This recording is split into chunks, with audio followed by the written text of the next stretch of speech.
My guru said, life is meant to be lived joyously.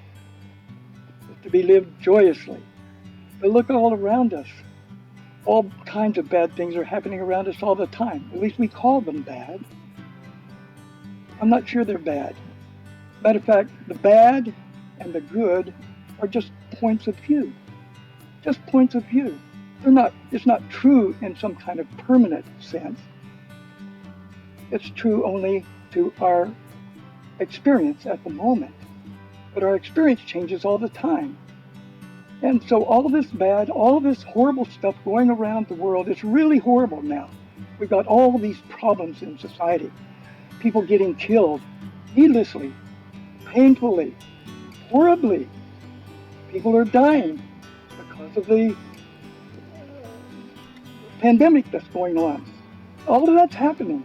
And it's never a change. The world is like this. The world is always like this. It's always been like this.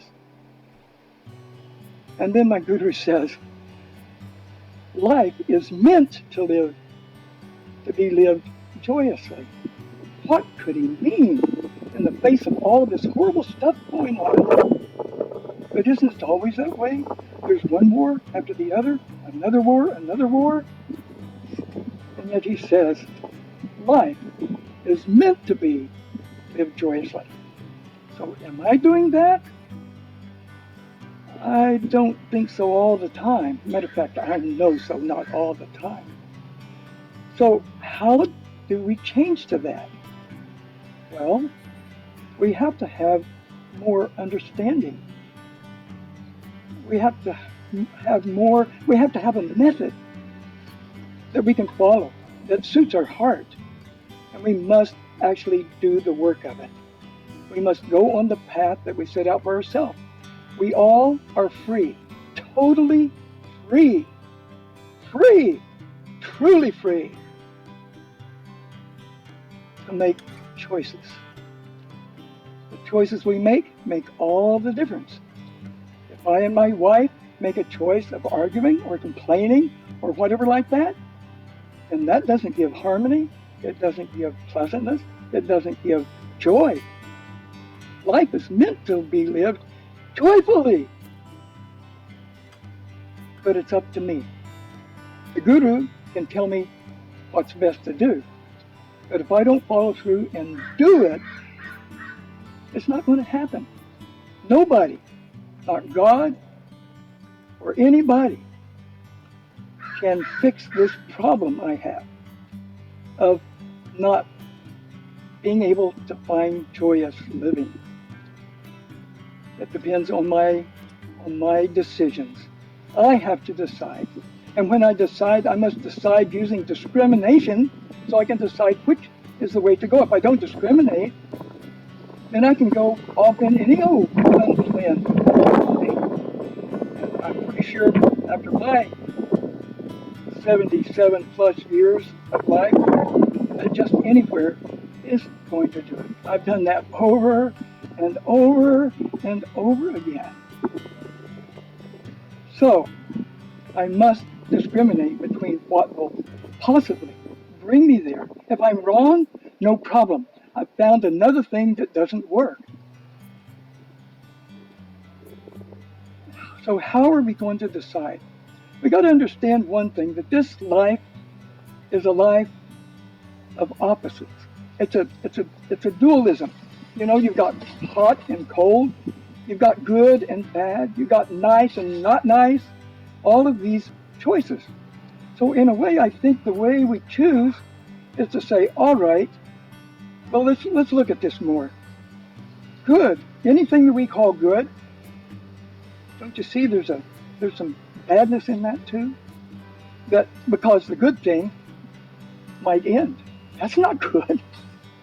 I mean, it may be good, but we don't feel that way about it. So even the good has bad in it. And what about the bad? The bad has good in it. Bad and good are just kind of artificial in a way. It's something that we decide because it pleases us in the moment, or displeases us in the moment. We call it good or bad. Good or bad is not really true. But I think that when I go with the good, it's beginning to take me in the right direction. And so I want to choose what I think is good.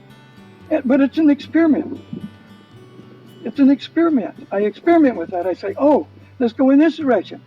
Well, oh, but then somebody would go in that direction, and they have this good time and this fun time, and then part of their time was getting drunk. Getting drunk seemed to be good at the moment. It relaxed me. It let me be more free feeling.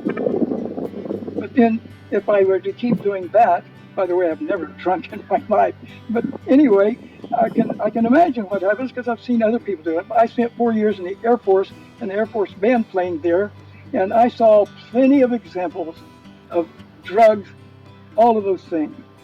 And watching them, was able to see I don't want any of that, none of it. It's not the drinking in and of itself that's bad. I don't mean that. I mean, it's easy to go the wrong way ultimately with it.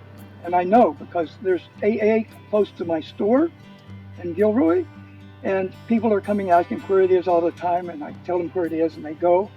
It's an enormous number of people going there. Why are they going there? Either they or somebody they love has been drinking so much that they become alcoholic, and it's ruining their life. So Babe's showing us that that's not a good way to go. It all came because making an escape from what feels bad is not the way to go. So over many lifetimes we come to learn that. So we go to another thing that's good. What's good? Laughing is good. It feels good, and it doesn't take you to a wrong place. Matter of fact, they say it makes you feel better. So we can laugh. We can smile. And as we begin to look at what to do with our lives, I think the first thing we want to do with our lives is improve somebody else's life by doing it. If somebody else's life is improved, for example, if I only smile, I'm giving a gift to whoever can catch my eye, and I catch their eye, and I give them a smile. That's a gift. I can give gifts easily. That's a place to start. So I want to see that in my life, the first place I want to go is to give myself to others for the purpose of others' benefit. I may not benefit them. That may not benefit them. But I don't actually believe that. I don't believe that my smiling at somebody is in one smile going to change their life around. But it's sure changing my life around when I'm doing that. And it is one little instance. If they get enough people smiling at them, they're going to have to start smiling too. They're going to have to start laughing. Laughing, laughing, laughing. And we can do that. We can do this for other people. And as soon as our life becomes dedicated to the benefit of other people, I believe that's taking me in the right direction.